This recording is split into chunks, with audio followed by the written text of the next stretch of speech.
Okay, so I think we're gonna get started as people trickle in over the next couple minutes, but we do have a packed schedule today, so wanna get the ball rolling. Just first off, thank you everyone for coming out and joining us this afternoon for our webinar, Briefing an Electric Vehicle Toolkit for Local Governments. My name is Eve, and I'm a Global Warming Solutions Associate with Environment America, and I'm super excited to be joined by featured speakers from across the country who are working on cleaning up transportation in their own cities, including Jessica Jin, Matt Lehrman, Mike Salisbury, and Matt Warfield. And so we do have a pretty tight schedule, but if you have any questions, please feel free to use the chat feature or the Q&A feature, and we'll do our best to get to your questions in the second half of our webinar tonight. And before I hand it over to our featured speakers, I'll give some context on why electric vehicles are so important and some exciting upcoming federal funding opportunities. So next slide. So first off, as I'm sure you're all aware, transportation is the largest source of climate emissions in the US, and the majority of those emissions come from everyday cars and trucks. This past summer alone, 1 in 3 Americans experienced a climate-related disaster, from record-breaking heat waves to raging wildfires to flash flooding. Gas-powered cars not only emit this harmful climate pollution, but also harmful and toxic air pollutants that can cause serious respiratory and cardiac issues, especially for vulnerable populations like children. Luckily, we have a safe and clean alternative at our fingertips, electric vehicles. EVs have zero tailpipe pollution, meaning none of that toxic air pollution, and they have significantly less carbon pollution than gas-powered cars. And the carbon emissions associated with EVs will just continue to go down as we transition to renewable energy to power our electricity sector. So that's why at Environment America, we're simultaneously calling for 100% electric vehicle electrification, as we also call for 100% renewable energy, so we can move towards a future of truly zero emission transportation. Next slide. The good news is EVs are gaining speed. In the last decade, EV sales have grown tenfold in the US, and they're expected to continue growing. But in order to support and incentivize that momentum further, we have to have the policies and infrastructure in place so owning and operating an EV is as easy as your standard gas-powered car. We do have some recent federal developments that is going to help us along the way. So just a couple weeks ago, Congress passed the Infrastructure Investment and Jobs Act, which included the first ever investment in a national electric vehicle charging station. So this both included $5 billion to be distributed to states based on the federal highway formula that will install charging stations along federal highways and existing EV corridors. But it also included $2.5 billion to create a competitive grant program that states, tribal governments, and city and local governments can apply to fund charging programs in their communities. So this is a really, really great opportunity for city and county governments to fund local charging programs in their cities and make it easier for residents to charge up. And another process in Congress that is currently pending is the Build Back Better Act. And in addition to even more funding for EV chargers, it could also extend and expand EV tax credits for the next 10 years, meaning up to $12,500 off the price of a new EV and up to $4,000 off the price of a used EV. And this is really essential to making sure that EVs are affordable to everybody and make it a lot easier for folks to go electric. Next slide. And so all that federal funding is really great and exciting, but in order to actually translate that into tangible policy solutions, we really need local government policies. And so that's why earlier this month, Environment America, US PIRG, and Frontier Group released a new report, an electric vehicle toolkit for local governments. And that included policy solutions that local governments can use to increase the amount of EVs in their communities. So I'm going to go over the 6 main policy areas briefly, but if you do want to look into these further, you can check out the full report, or we're dropping a link in the chat right now, so you can look at that later as well. So the first policy area is municipal purchasing of EVs. So this is how cities can really lead by example by electrifying their own fleets. And it not only cleans up air and climate pollution, but the studies have shown that it can also save municipalities money in the long run with reduced fuel and maintenance costs. The next area is expansion of EV charging infrastructure. So access to charging is one of the primary barriers to EV adoption, especially for those who don't have access to charging at home, like renters or apartment residents. One really exciting example that we had from our report is in the city of Charlotte, North Carolina. They've deployed the country's first 4 off-grid movable solar-powered EV charging stations. So this is really exciting because it combines renewable energy with EV charging. So when you charge up at these solar-powered chargers, you're really driving on sunshine and there's no carbon emissions associated with that charge. The next policy area is electric buses and bikes.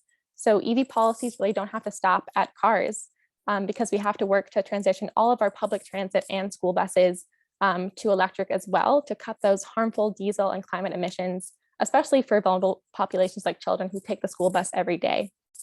And in addition, promoting electric bikes can also help incentivize non-car and alternative transportation options, especially for traveling longer distances or in hillier areas where using a standard bike is not as feasible for everybody. One example of this, in Houston, they piloted adding electric bikes to their existing bike share program, and it was really successful that now they're adding 200 more electric bikes, and they have a mobile app that helps residents see where e-bikes are available in areas near them so they can easily access them. The next policy area is EV-friendly building codes and zoning requirements. So as you may know, installing EV charging stations in a building after it's built is a lot more expensive and labor intensive than having it already there in the first place. So to save money and fast track the expansion of this infrastructure, cities and counties should update building and zoning codes to require a certain amount of EV charging stations for new buildings and parking lots. The next area is incentive for EVs. So as I mentioned before, the federal EV tax credits are a great way to incentivize EV adoption, but cities and states can have incentives of their own. This can really help overcome that higher purchase price that electric vehicles are still a little bit more expensive than their gas-powered counterparts, even though prices are falling. So this can include rebates for buying or leasing an EV or installing a charging station, but it can also look like having designated spaces for EVs in parking lots, or even discounts for parking rates for electric vehicles.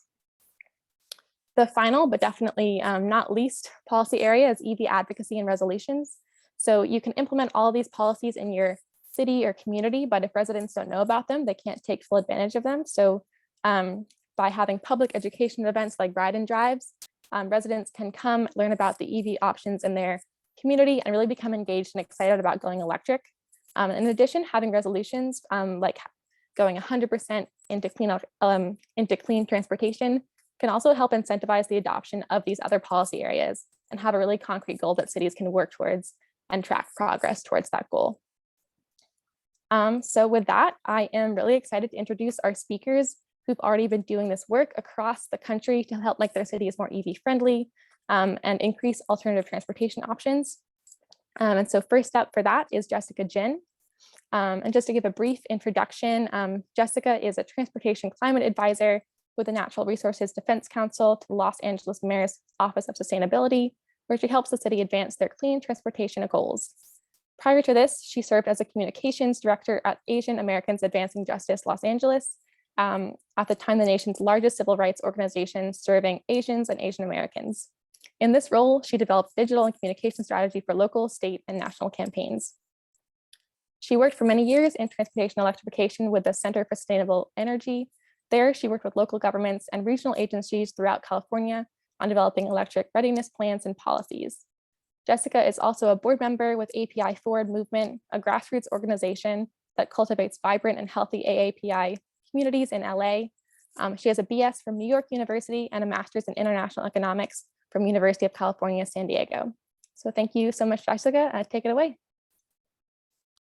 Thank you so much. Thank you for sharing my extensive bio. I appreciate it. So hi, everyone. Thanks for joining us today. Thanks again to Environment America for inviting me to speak with you all. Again, I am Jessica Jin, Transportation Advisor with the LA Mayor's Office of Sustainability. The next slide, please. So our guiding light for sustainability work comes from our Green New Deal, which was launched in 2019. In the GND, we have goals for zero carbon grid, zero carbon buildings, zero waste, zero wasted water, and of course, zero carbon transportation. And within the zero carbon transportation vision, we have these very specific targets, right? We want to get to 100% electric and zero emission vehicles in the city by 2050. We want to electrify 100% of our regional and city bus fleet by 2030. We want to reduce port-related greenhouse gas emissions by 80% by 2050. And we want to significantly reduce VMT and also increase mode share and mode shift amongst Angelenos as quickly as possible. Next slide, please. So we are very lucky that in California and in our city, we have a lot of rebates and incentives available to consumers to help make the switch to electric vehicles a little bit easier. So in the state of California, we have the Clean Vehicle Rebate Project, which is a rebate that consumers can take advantage of after they lease or purchase a brand new electric vehicle. And we also have a state program called Clean Cars for All, but locally it's called Replace Your Ride, where members of a disadvantaged community can replace their old vehicle with a new or used electric vehicle and get a lot of money towards the purchase of a newer, cleaner car. And of course, there are several grant opportunities available at the state level to partner with communities on innovative EV projects. And in the city of Los Angeles, thanks to our municipal utility, the Department of Water and Power, we also have a suite of incentives available for our residents. We have a used EV rebate of which over 1,600 rebates have been distributed. We have a residential charging rebate program and also a commercial charging rebate program as well. Next slide. So we are trying our best to take a citywide approach to increasing EV adoption. So we're tackling things with our departments, both internally and externally as well. So first thing to highlight, EV task force. This is an internal facing task force that we convene in the city through the mayor's office with city fleets. This is to help ensure that our city departments are procuring zero emission first, as we've set forth in our Executive Directive 25, and also that they're installing enough stations to support both their fleet charging needs and also the charging needs of our growing EV employee drivers. We have a robust EV building code. In December 2019, our City Council adopted a class-leading building code that ensures that for new construction, 30% of total parking spaces are EV ready and 10% have actual stations installed. We have been working in partnership with our Bureau of Street Lighting to install over 430 EV chargers on our street lights across the city, with more to come. And most recently, a little over a month ago, the city launched its first zero emission delivery zone. So this zero emission delivery zone is actually a special curb designation for the exclusive use of zero emission delivery vehicles. And it's fully enforceable by our municipal code. It's very exciting, and the pilot is small, just 5 curbs across the city, but we're excited to see what comes from it. Next slide. And of course, being Los Angeles and understanding that we have a very diverse population, we need to ensure that there's equitable access for everyone in our city. So the city has Blue LA, our EV car share targeting disadvantaged communities.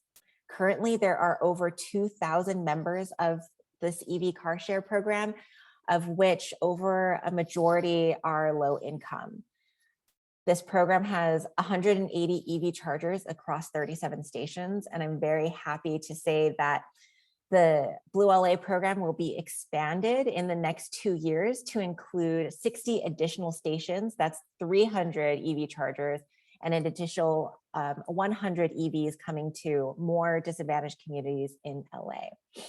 And also, of course, we're trying to ensure that our stations are installed at public libraries, public parking lots, and also underserved communities. And with our partners, we are supporting EV workforce development opportunities as well. Next slide. And finally, just some high-level accomplishments and more to come from the city. We have been very fortunate to surpass some of our G&D goals. We have over 14,000 commercial and public chargers in the city. We have one of the largest electric municipal fleets.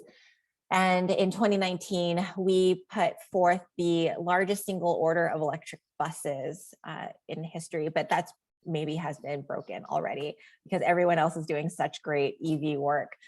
And on the right, we have some things that are coming from our city council. So city council has directed the city to develop an EV master plan to coordinate charging and procurement goals within our city. We are on the precipice of setting up a regional zero emission working group that's between different cities in the region and different regional transit authorities to help ensure that we are using our resources wisely and that we're supporting each other's electrification efforts. And last but not least, we are also working to streamline charging in our public right-of-way to ensure that we can install more chargers more quickly and efficiently. And that's it from the city side. Happy to hear your questions or comments later on. Thank you. Thanks so much, Jessica, for sharing all that. It's really exciting to hear everything that LA is doing. So next up, we have Mike Salisbury. Mike started at the City and County of Denver as their transportation energy lead in February of 2018. His focus is on promoting electric vehicles in all aspects of Denver's work, both within city operations and among the general public. Initiatives underway in Denver include expanding publicly available charging stations on city and private properties, electrifying car share vehicles, electrifying the city's fleet vehicles, increasing access to electric micromobility. And Mike began working in the Southwest Energy Efficiency Project Transportation Program as a program associate in early 2009. In 2008, Mike received a master's degree from the University of Delaware's Center for Energy and Environmental Policy. Previously, Mike worked in the office as Congressman Mike Castle as a fellow focused on energy and environmental issues, the League of Conservation Voters in Washington, D.C., and also served as the Peace Corps volunteer in West Africa. So thanks so much for being here, Mike. Take it away. Thank you very much, Eve. Appreciate that. Forgot to mention in my bio that I got a bachelor's degree in the very energy intensive field of French literature. So, definitely an important part of my background. Really happy to be here today. I want to thank Environment America for hosting the webinar and for the great report on all the city policies and programs. I think we're definitely, always learning, and it's always great to have great resources like that available. So yeah, my name is Mike Salisbury. I work in the City and County of Denver. I work in our Office of Climate Action, Sustainability and Resiliency, and kind of as Eve alluded to, I really just focus on all things to do with electric vehicles and electrified mobility in the City of Denver. I think one thing, we have a relatively new office that really is able to focus the city's work on climate. And one of the really exciting things is that just over a year ago, Denver voters actually passed a sales tax measure to provide dedicated funding for our office called the Climate Protection Fund. So that has been an amazing addition to the work in the city and given us a lot of opportunities to fund some of the projects that I'll be talking about on these slides. And really, there's a lot of stuff going on. So just I've chosen a little bit of a snapshot of 3 different projects I think are probably some of the more interesting and exciting ones. Next slide, please. So this is something we implemented at the end of last year. Not quite to the Blue LA level of a car share deployment yet, but we're working on it. So we added 7 new electric vehicles, 5 new charging stations, provided additional outreach work, and also provided discounts to new members for this company, Colorado Car Share, who we partnered with. And I think the exciting thing for us is that this was all focused, all the locations were located in Denver's under-resourced neighborhoods. They scored areas that scored really low on our kind of transportation equity mapping we had done.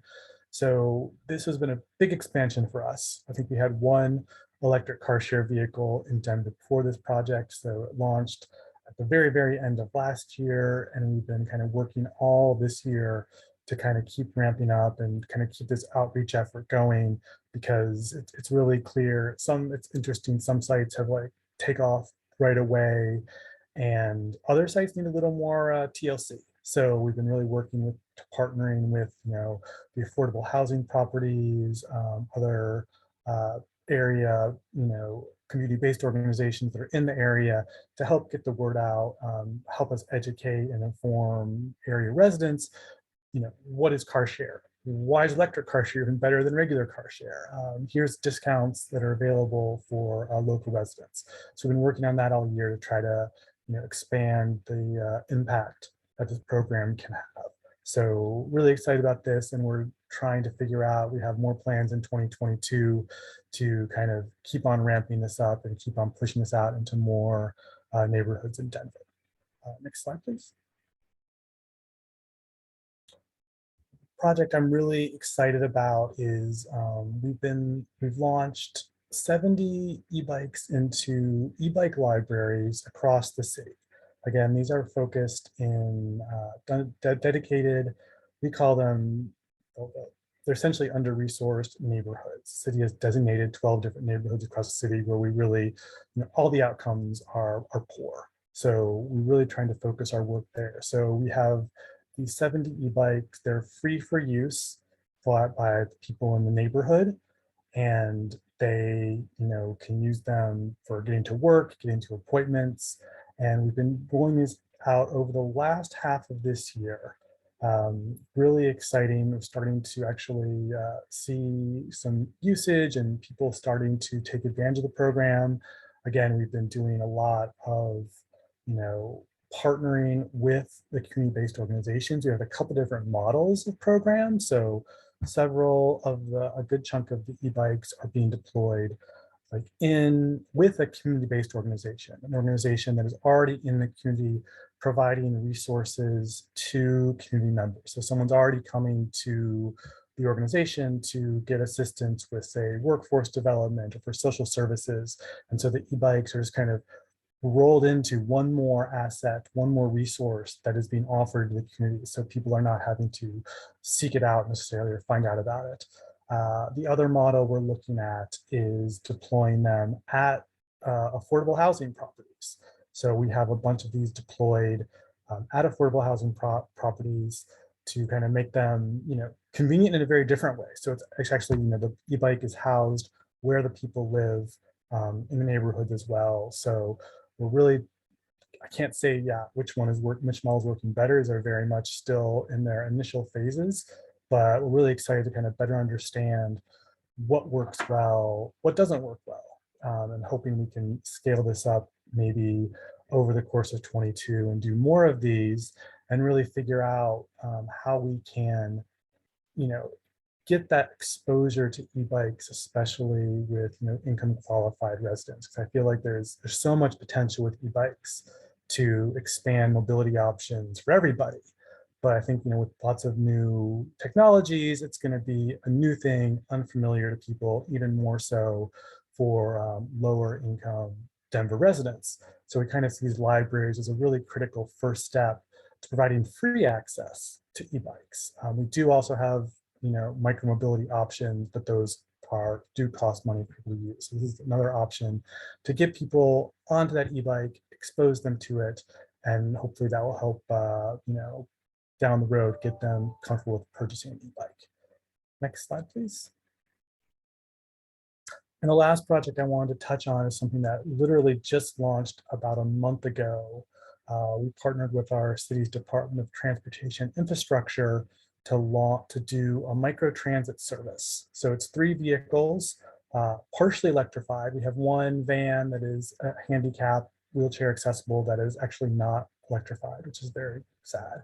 But we have a plug-in hybrid, then a full electric vehicle. And it's the middle slide there shows the neighborhood. It's the Montbello neighborhood in Denver.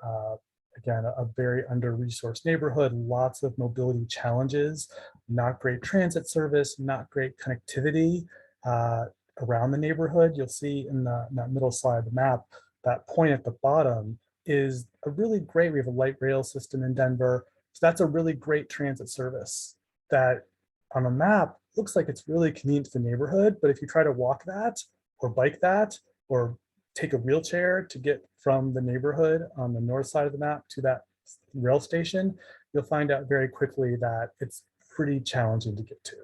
So really we're trying to both, give people mobility options within the neighborhood, but then also giving them via that extra destination access to some high quality transit so they can get to either downtown Denver or the Denver airport, or the two ends of this light rail line that's happening there. And so this really is just launched about a month ago, but we're actually really excited and pleased with the initial results. We're already trying to think, maybe we need another vehicle, which would be awesome if we did indeed have enough demand to warrant an additional vehicle being used to serve this area. So on the left there is one of our riders came out to our launch event. And then on the right there is our mayor and the city council person for the district we just launched. So really, and these are all things we're trying and really just trying to learn from these projects and figure out what we can do going forward to make them bigger. This is one neighborhood in Denver with MicroTransit. We have 12 other neighborhoods in Denver where we could do this and want to do this. We just need to kind of figure out how that happens in practice and figure out all the staff time that needs to go into developing programs like that. I think that's my last slide, and I'll turn it over back to Eve and the other panelists. Thank you very much. Look forward to any questions. Thank you so much, Mike, for going over that. It's super exciting to see all the different kinds of electrifying transit options that we have to pick from, and a lot of innovative solutions there. A reminder that if you do have any questions for any of our panelists, you can definitely type them in the chat or use the Q&A feature on your Zoom port so that we can definitely get to them during the webinar or also in the Q&A section at the end. But next up, we have Matt Warfield. Matt is a new mobility planner with the City of Boston's Transportation Department. He works on programs that help advance the city's ambitious mode shift and carbon neutrality goals, including expanding access to shared vehicles, advancing the city's zero emissions vehicle program, and implementing new curb management strategies. Some upcoming milestones include the launch of an e-cargo bike delivery pilot program, the release of GoHub's Mobility Hub guidebook, and completing the installation of 60 charging ports. Matt holds a master's degree in social work and urban planning from the University of Michigan. So thanks so much for being here, Matt, and take it away.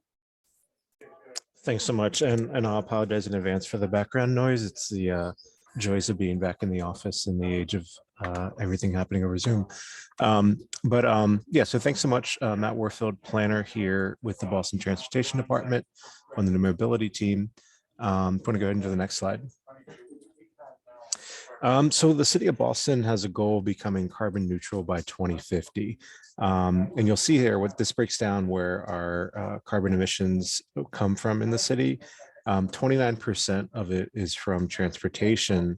And most of that, the majority, about 65%, is from single occupancy vehicles.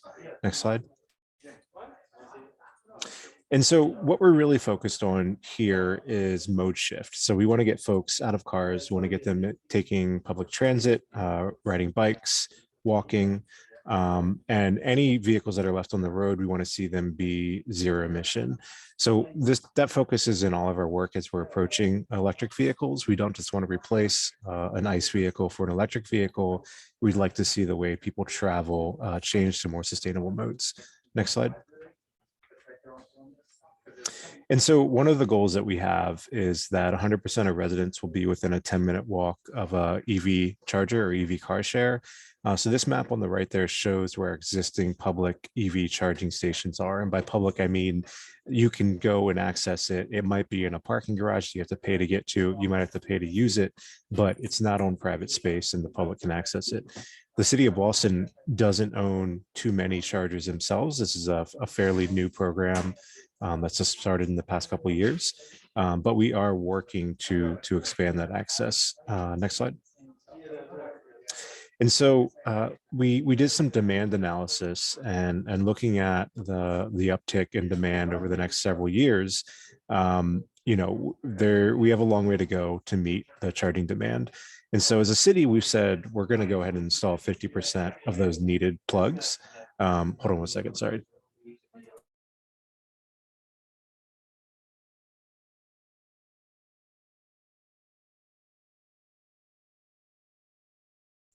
Apologies, I couldn't hear myself think.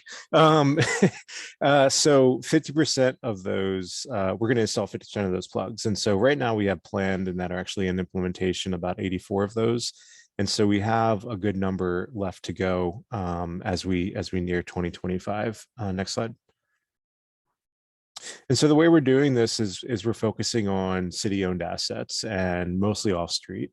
So we're expanding charging stations in our municipal parking lots, as well as EV car share. So similar to what Denver and LA are doing, the much smaller scale, we've been working with a local equity-focused EV car share program that's grant funded and is looking to provide access in underserved areas to car share. And so implementing those EV car share spaces meets our goals just as much as putting EV charging in. Next slide.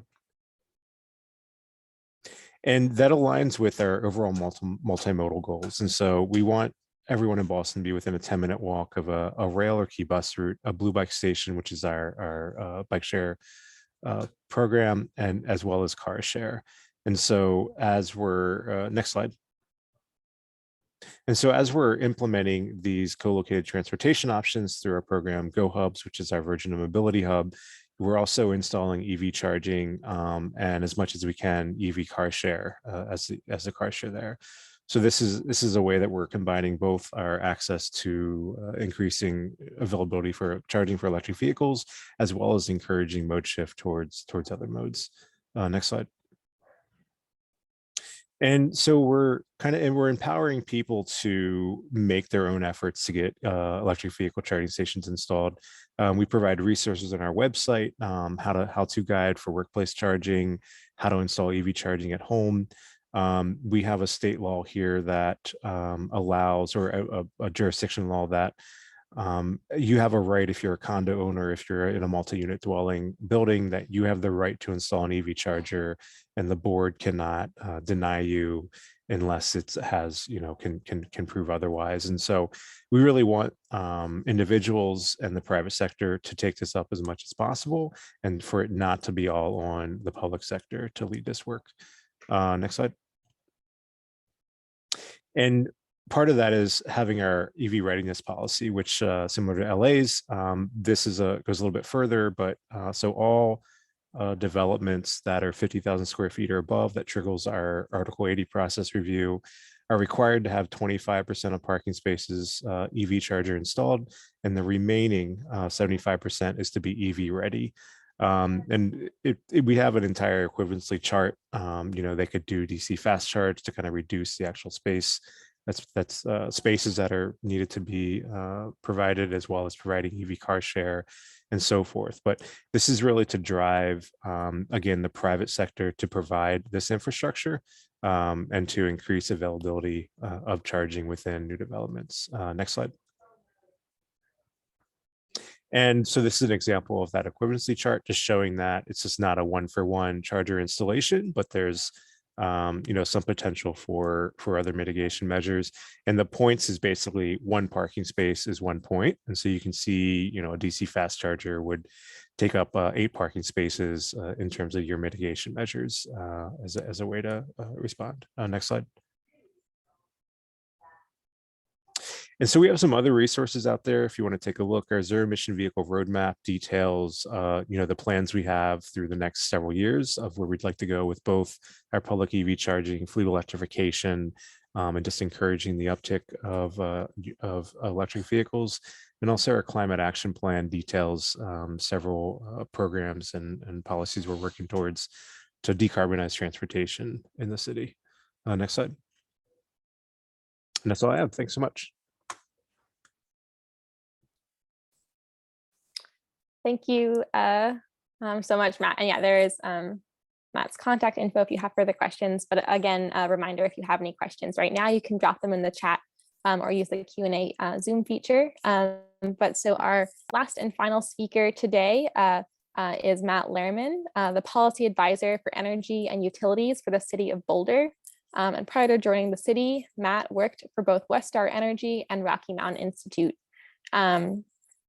So yeah, Matt, whenever you're ready, feel free to take it away.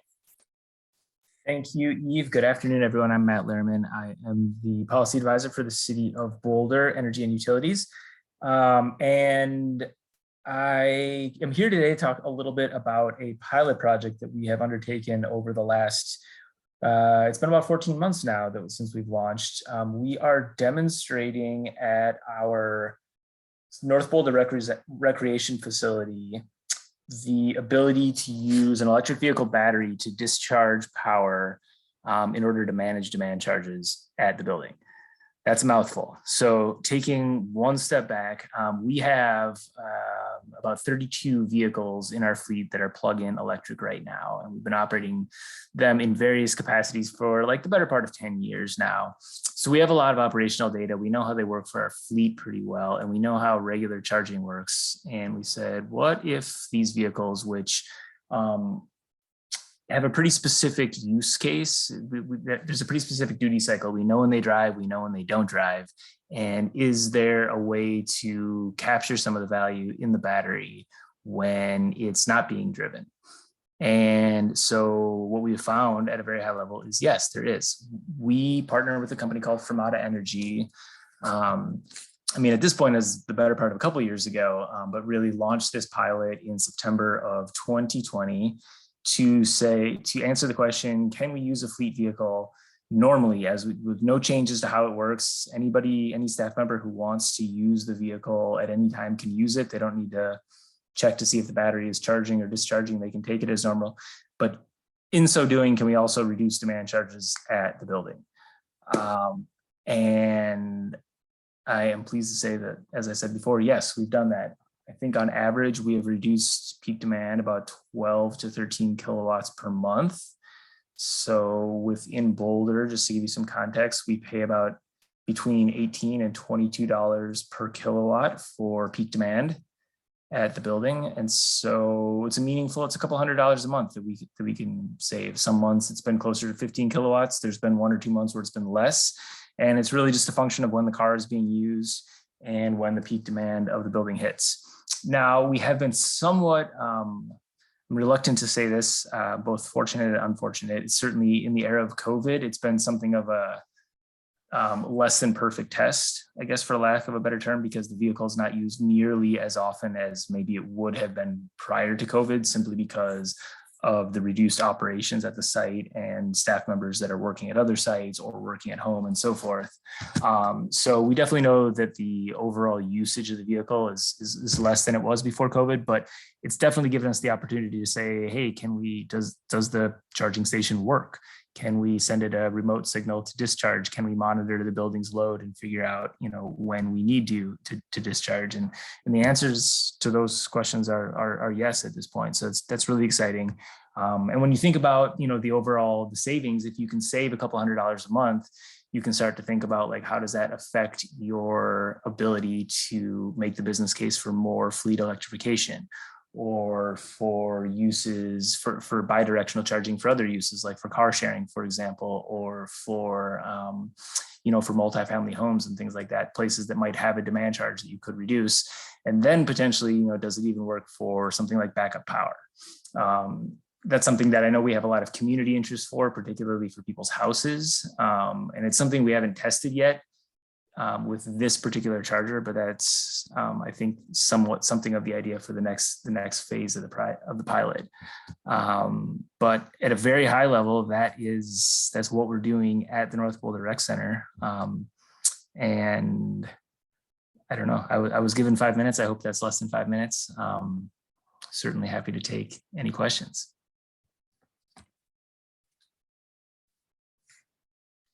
Thank you so much, Matt, for going over that program. That sounds really, really exciting, and hope that as we progress further and further away from COVID, that it can continue to expand. So that does wrap up all of our speaker presentations. Today, you can go to the next slide.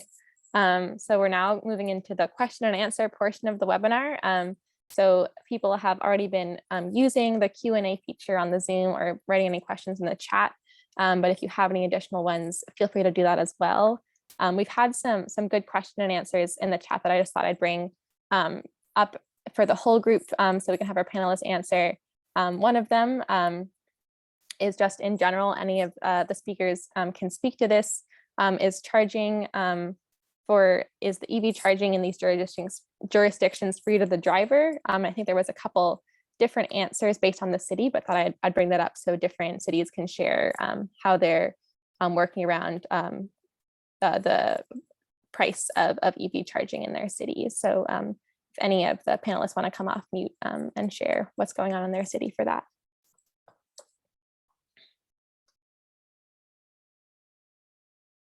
Yeah, I'm happy to share. So I had responded in the comments, but so we are, so this is just for the city-owned charging stations, because there's many other public charging stations that have a variety of different pricing structures. Some are free, but for our own stations, they're free to access. You don't have to pay a fee, like hourly fee or anything. And it's just 25 cents per kilowatt hour. And that helps us cover some of the electricity costs, but it doesn't cover the full amount. So we're still using, city budget to subsidize the stations in some way, or grant funds or other program funds. And if if there's a meter present, you have to pay to park there just like you would as any other car, as well as to pay for the kilowatt hour charge. So for the city of LA, it's pretty similar to what Matt just described.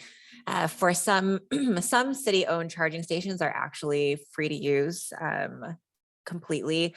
But then if you are in a space where you have to pay for parking, you'll still have to pay for parking, especially in a metered spot. And we do, for city-owned chargers, also have pretty competitive rates for paying for electricity.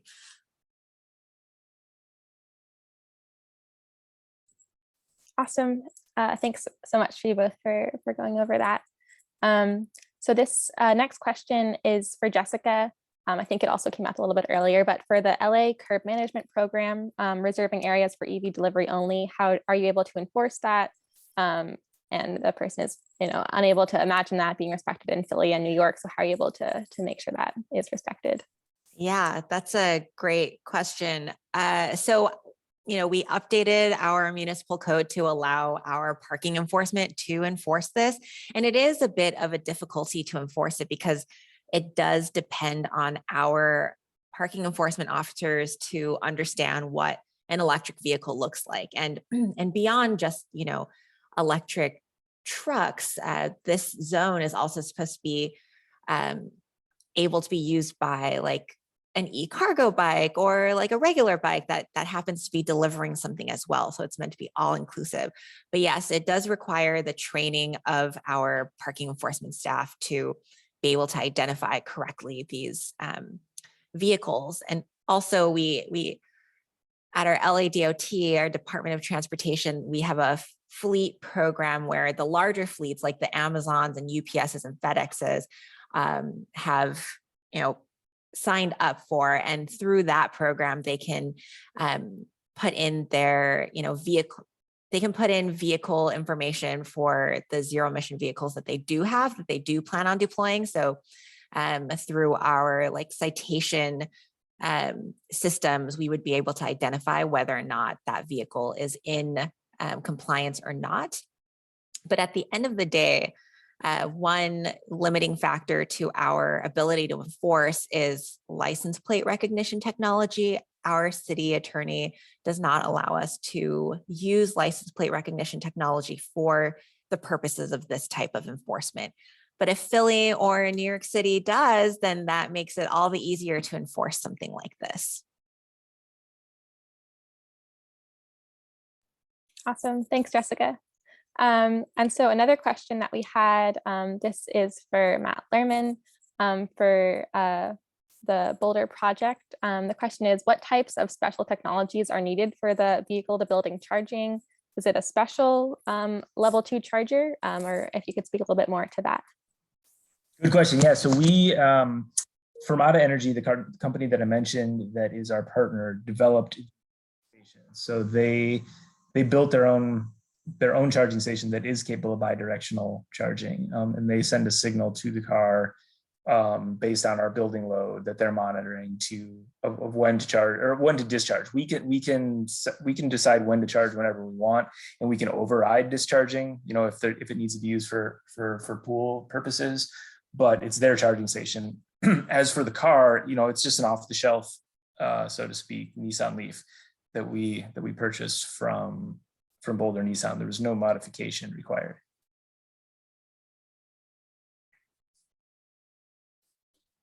Awesome, thanks.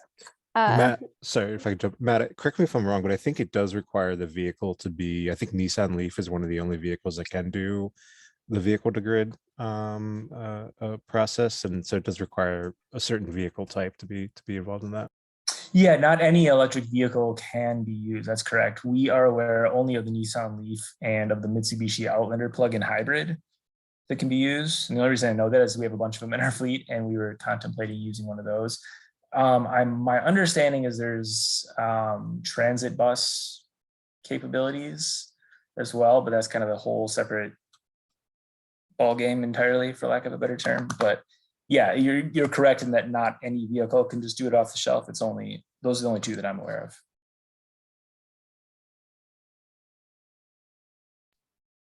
Great, thank you, Matt and Matt. Yeah, and I think there's what I've seen, there's definitely some options for larger like school bus vehicle to grid or bidirectional charging as well, which is pretty exciting to see that new technology develop.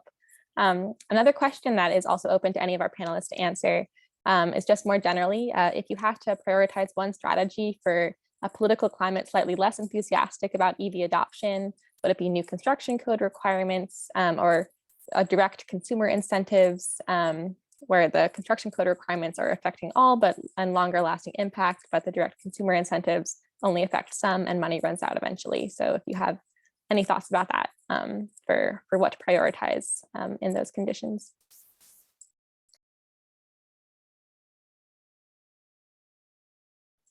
I'd get your electric utility on board. I mean, I guess I can't speak for all or really any electric utility at this point, but there's a lot of new business opportunities within electric vehicles more broadly, like rate basing of electric charging stations or new sales, things like that. So I would get them on board.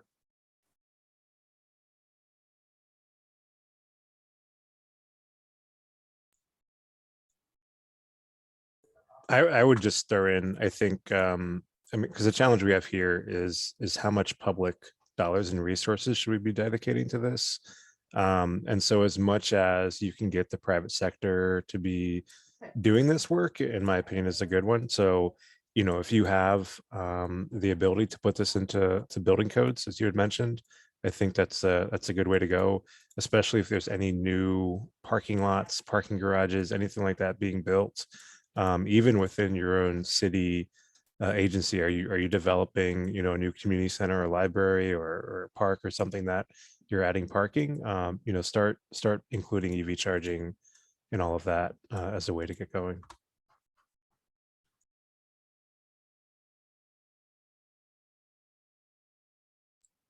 Awesome, thanks. And I'll also add that one way, especially for a city that's newer to EV adoption or isn't as familiar with it, holding public education events is a great way just to kind of get people's feet dipped in the water, doing kind of a ride and drive where people can get to know what an electric vehicle is like.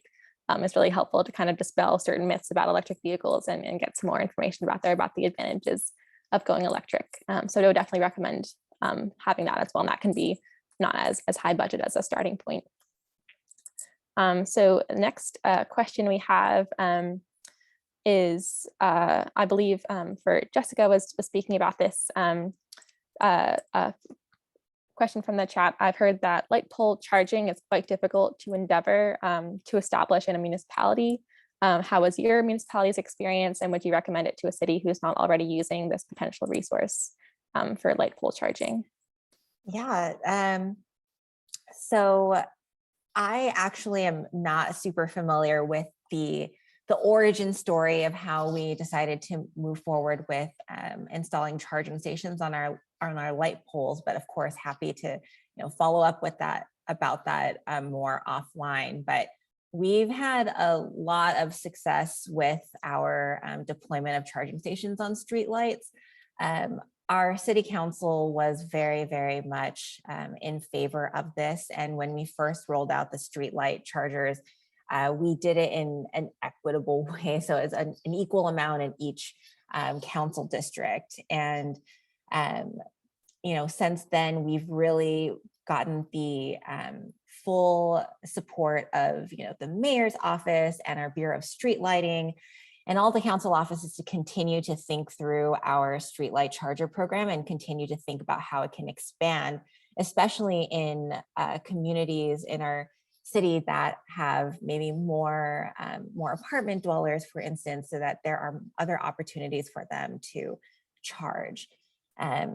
I certainly would recommend it to a city who's not already using this potential resource. But again, for the day-to-day mechanics of it, I'm more than happy to connect you with someone who is more involved with the day-to-day operations of these charging stations to see if it can be a good fit for your city.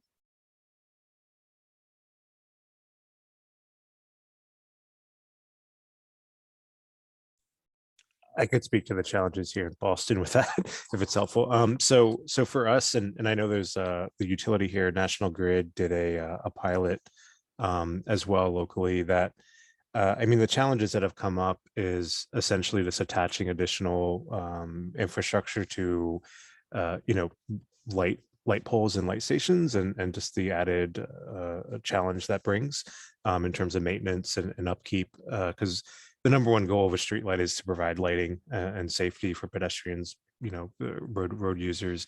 And so anything you're adding to that could potentially impact that. And so we've had some hesitancy from our public works department to add anything on, not just charging, but anything, anything that taps into that power source that could potentially lead to disruption.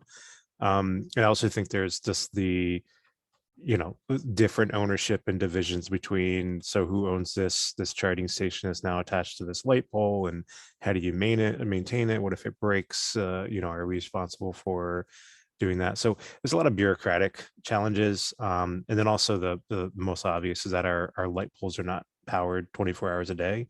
They come on at night, they turn off during the daytime. And so it would require a lot of kind of electrical updating, installation of new infrastructure.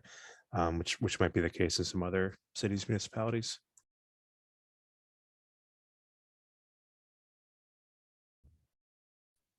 Thanks, Matt and Jessica.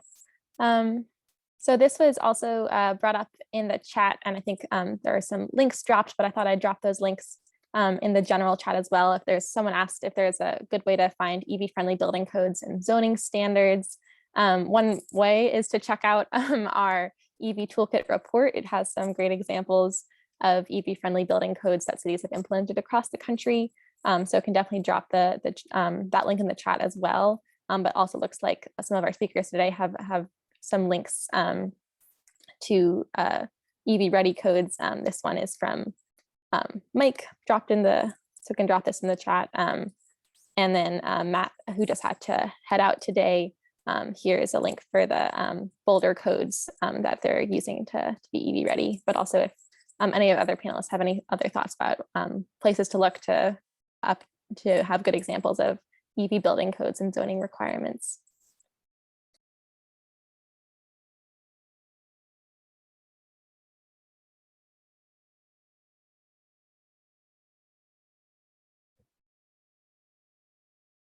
Those are great resources that were shared in the chat and what you mentioned, Eve. And I would say, if you heard my bio earlier, there are a lot of like electric vehicle readiness plans that were developed in different regions in California that were funded by the state, and they also have some reasonably good examples of what you can do to fortify your EV building codes as well.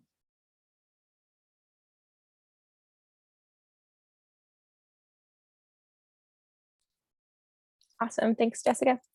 I think another resource from Matt Warfield has posted in the chat for Boston's EV Ready codes.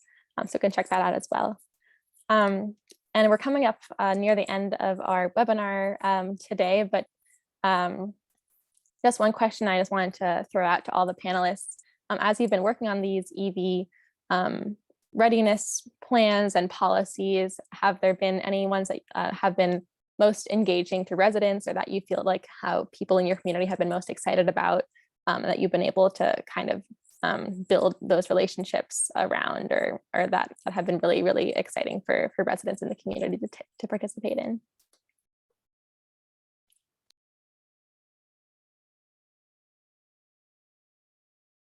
So I think that our Blue LA EV car share program has been a real win with our residents.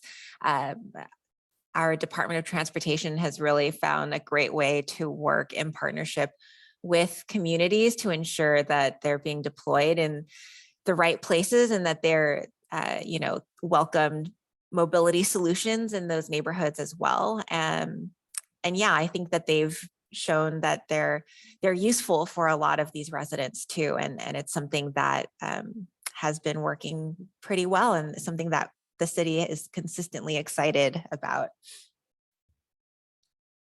I would just echo a little bit what Jessica said. I think we've seen with the MicroTransit program we just started, I think it's very exciting because people, actually it's very like immediate concrete thing that people can take advantage of. It's not to knock charging stations, but for most people who don't have an EV, that's not an exciting thing to add on. So you need to add them on for sure. But with the MicroTransit, it's something that people can take advantage of from day one. They can see it impacting their life in a very immediate and helpful way. So I think that's been something we've been trying to keep that front and center. How is this going to serve residents right away, and how can we make that connection to their immediate transportation and mobility needs?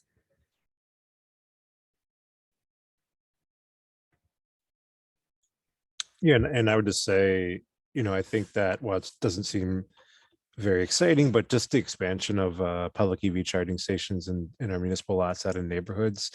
If you saw that map I shared, the concentration of public chargers are downtown in the wealthier areas, the Back Bay, the South End, Beacon Hill, and so expanding these out to the neighborhoods, particularly neighborhoods that don't otherwise have access, has been a big issue. And Boston is a very dense city. We have a large number of people that do not have off-street private parking.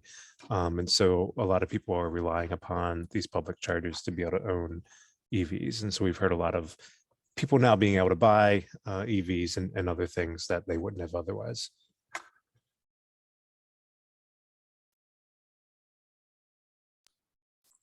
Awesome. Thank you all so much for your expertise and for sharing all you've been working on in your respective cities. It's really, really exciting to see. And I think especially with the new funding coming in from the federal government, and it just seems across the board, people are getting more excited about EVs. We'll see even more innovation in the coming years.